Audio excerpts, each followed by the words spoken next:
In February 2025, the United States carried out 4 executions in just 9 days across Texas, Alabama, and Florida. In this video, we're breaking down who these inmates were, the crimes that placed them on death row, and how their final hours unfolded, from last meals to final words. But before we start, let us know in the comment where you're watching from. This is Verdict Vault. Stay with us. Stephen LaWayne Nelson.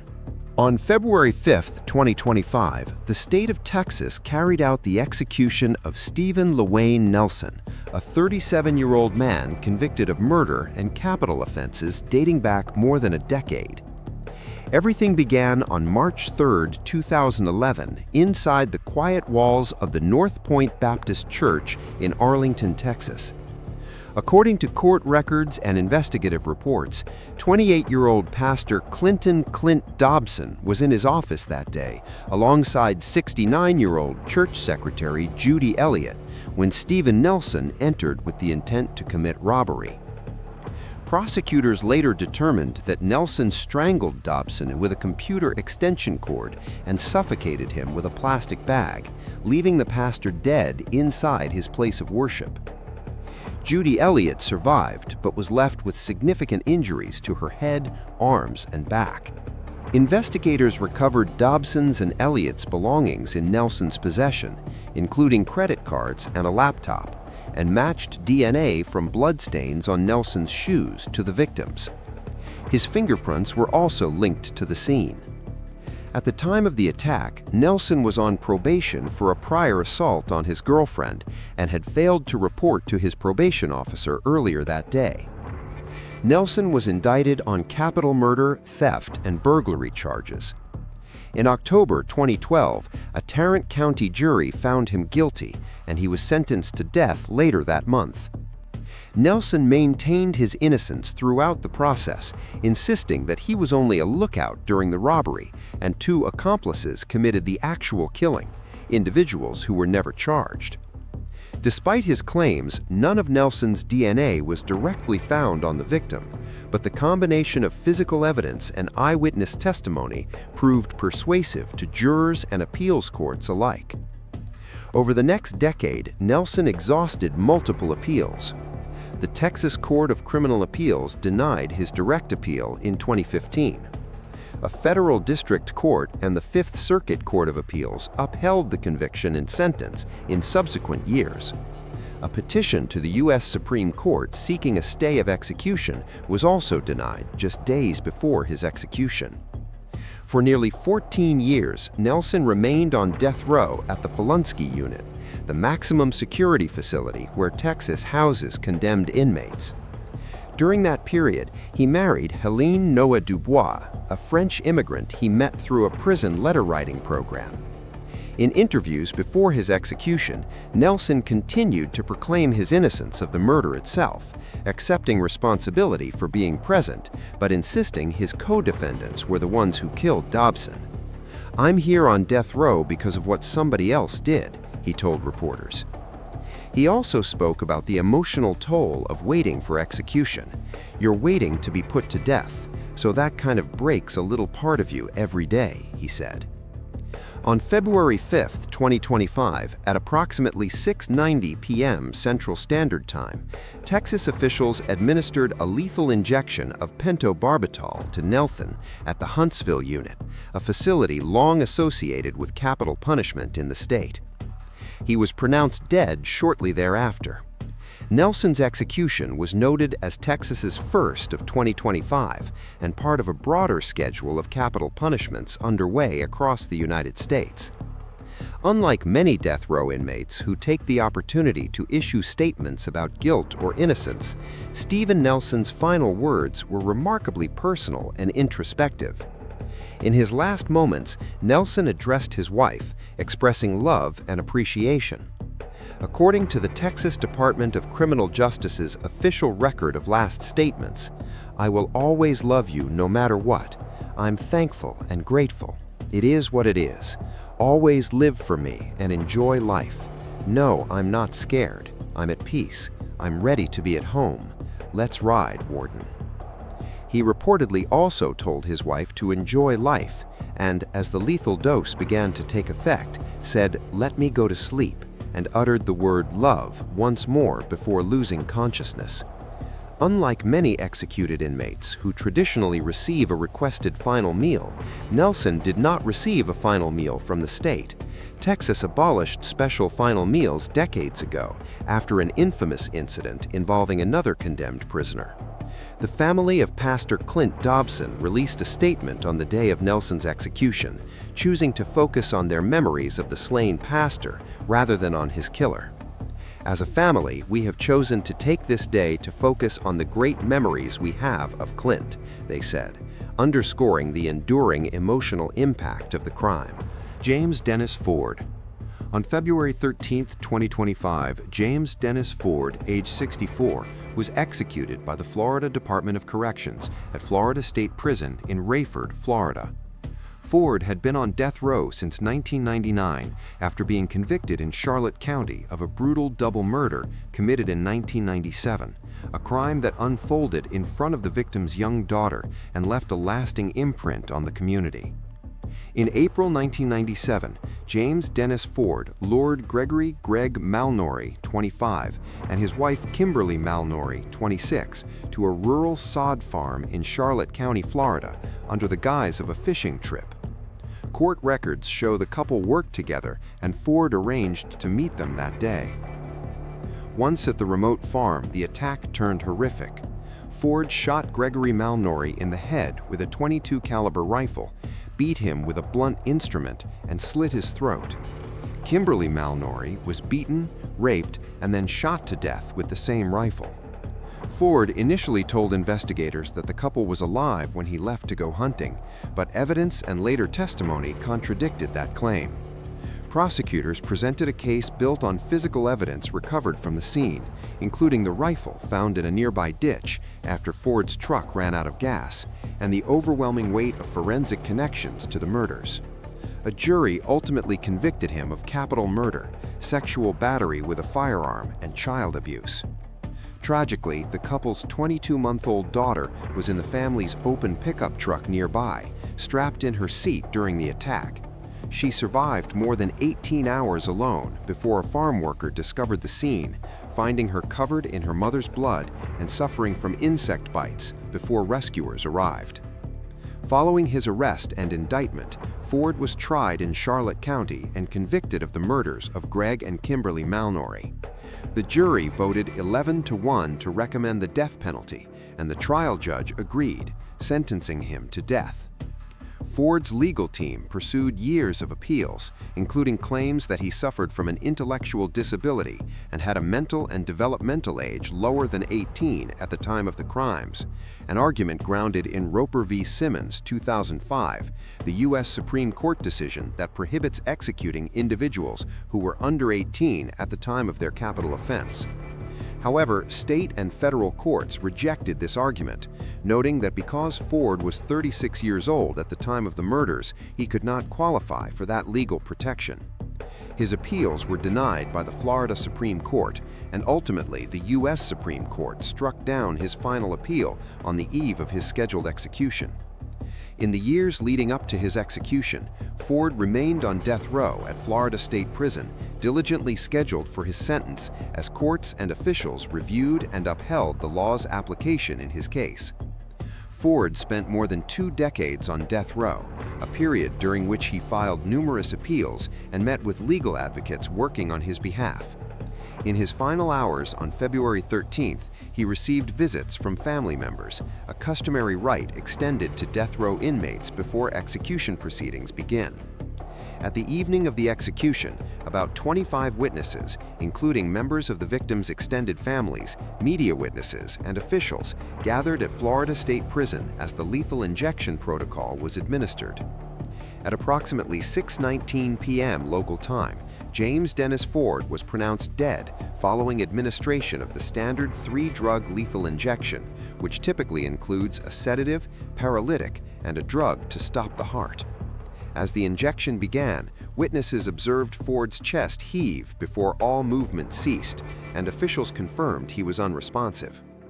Unlike some death row inmates who deliver spoken final words, Ford did not speak as the execution began.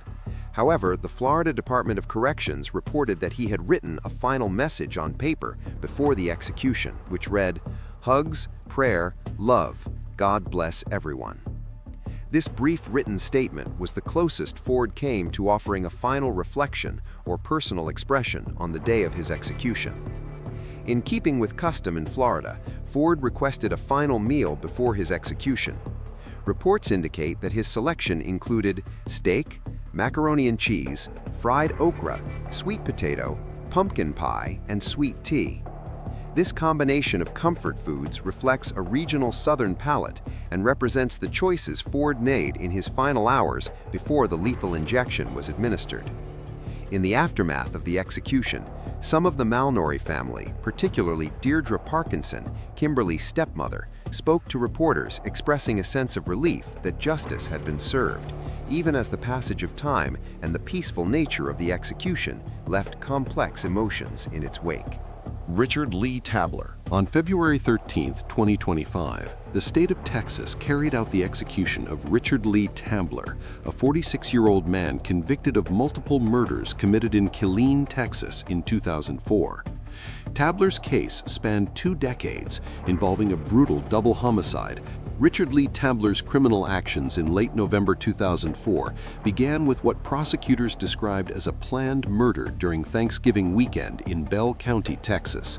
On November 26, 2004, Tabler and an accomplice shot and killed 25-year-old Mohammed Amin Ramoni and 28-year-old Haitham Frank Zayed, both associated with a strip club in Killeen where Tabler had previously worked. Investigators later determined the killings were not random.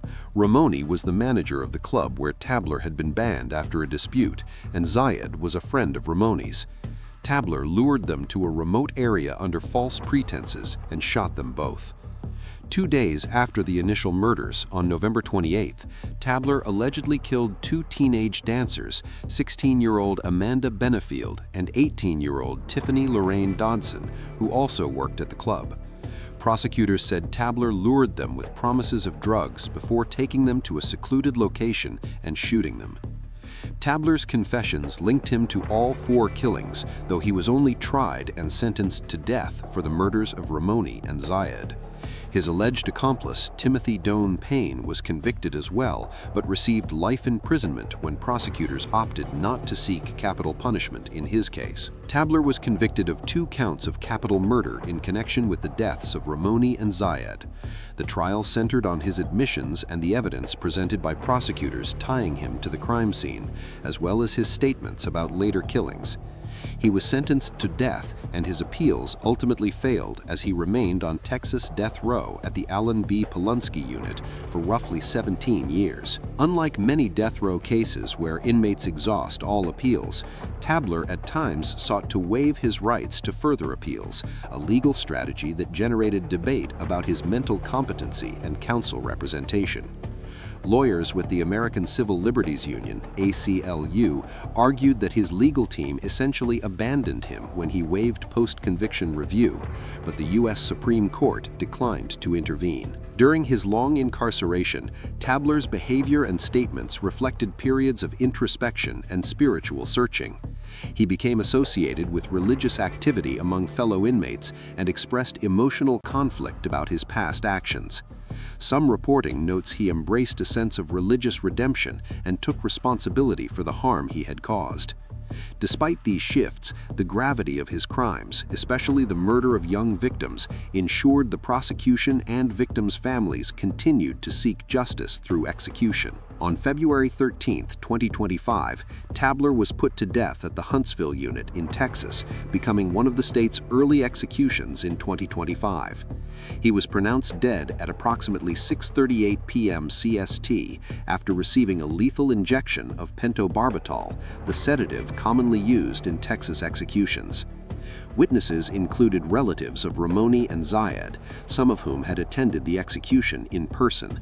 Their presence underscored the emotional weight of the day, nearly 2 decades after the murders that devastated their families. Tabler's final statement was among the most detailed made by an executed inmate in 2025.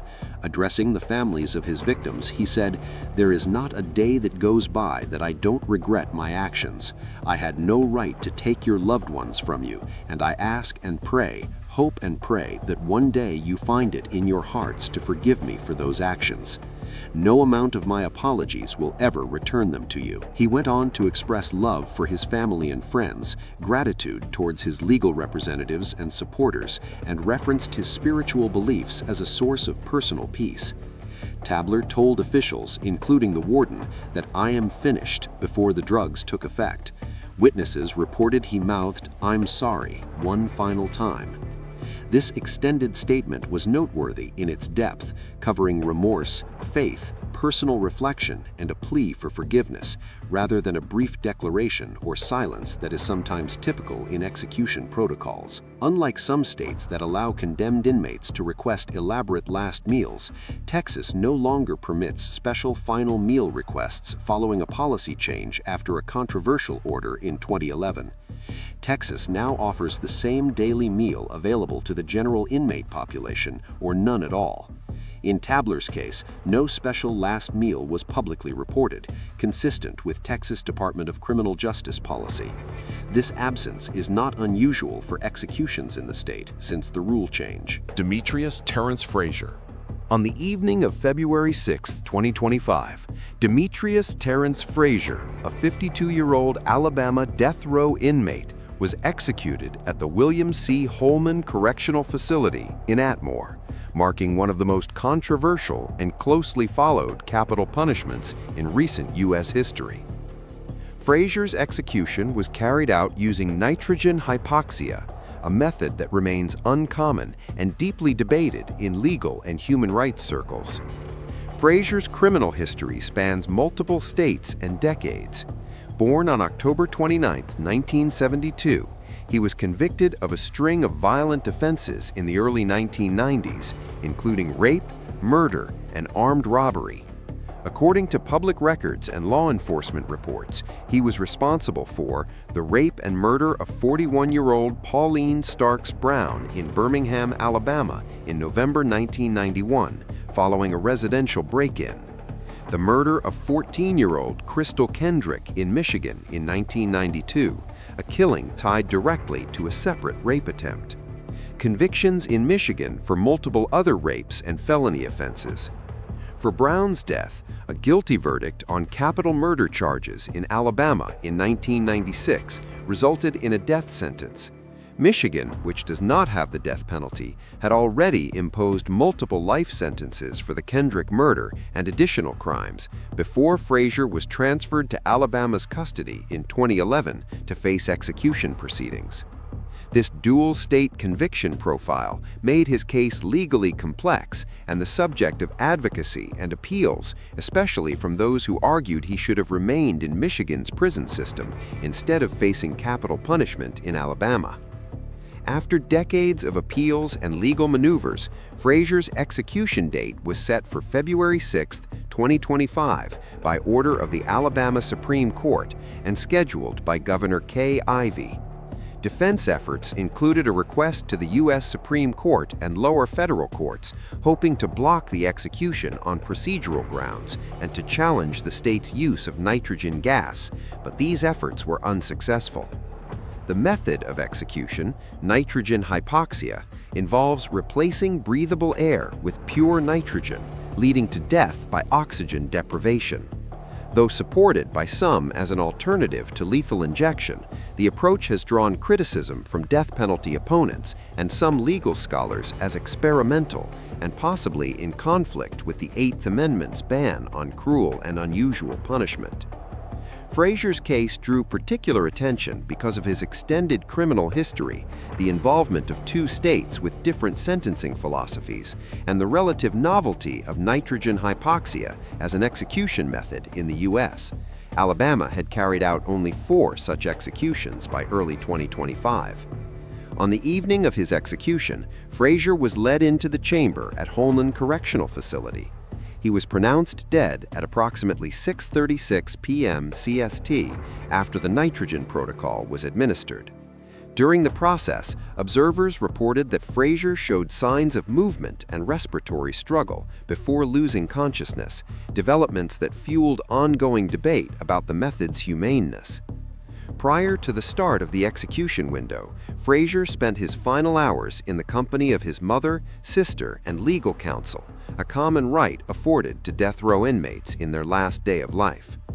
Frazier's final statement was measured and complex, touching on remorse, personal identity, and political critique, a blend unusual in death row testimonies. According to court records and press accounts, he said, "First of all, I want to apologize to the family and friends of Pauline Brown. What happened to Pauline Brown should have never happened." He also added statements expressing solidarity with other condemned inmates, including, "I love everybody on death row," and the phrase, "Detroit strong." Additionally, Frazier criticized Michigan Governor Gretchen Whitmer for not intervening to have his case transferred back to Michigan, where he had already served decades under life sentences and where the death penalty is not practiced. His closing words, concise and evocative, included, "Let's go," marking the final emotional note before the procedure concluded. Unlike some executed inmates who decline a final meal, Demetrius Frazier did request specific items before his death. The Alabama Department of Corrections confirmed that he chose a meal from Taco Bell, including a beefy 5-layer burrito, a chicken chalupa supreme, crunchy beef tacos, chips and dip, and a Mountain Dew soft drink. This selection of comfort foods, familiar choices from a chain many Americans know well, was served in his final hours before the execution process. After the execution, Governor Kay Ivey reaffirmed Alabama's commitment to enforcing the law and protecting public safety, stating that perpetrators of violent crime must face consequences. Supporters of the execution viewed it as justice for Brown and her family. Critics, including some death penalty opponents and those advocating for Frazier's return to Michigan, argued that the execution raised broader ethical questions about cross-state sentencing, the application of capital punishment, and the nitrogen hypoxia method itself.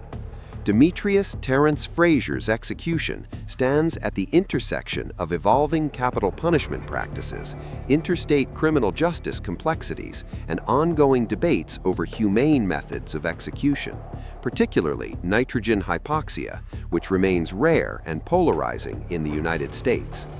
As of early 2025, Frazier's execution was one of only 8 nitrogen hypoxia executions recorded nationwide, reinforcing the unusual nature of how his sentence was carried out. Whether viewed as justice finally served or as an emblem of systemic conflict between states' approaches to life sentencing and death penalty ethics, the case of Demetrius Terrence Frazier continues to illustrate the complicated human and legal dimensions of capital punishment in modern America. If these stories moved you, share your thoughts below in the comment. Don't forget to like, subscribe, and ring the bell if you want more stories that challenge our ideas about crime, punishment, and humanity. Thank you for watching Verdict Vault. Until next time, stay thoughtful, stay compassionate, and keep seeking the truth.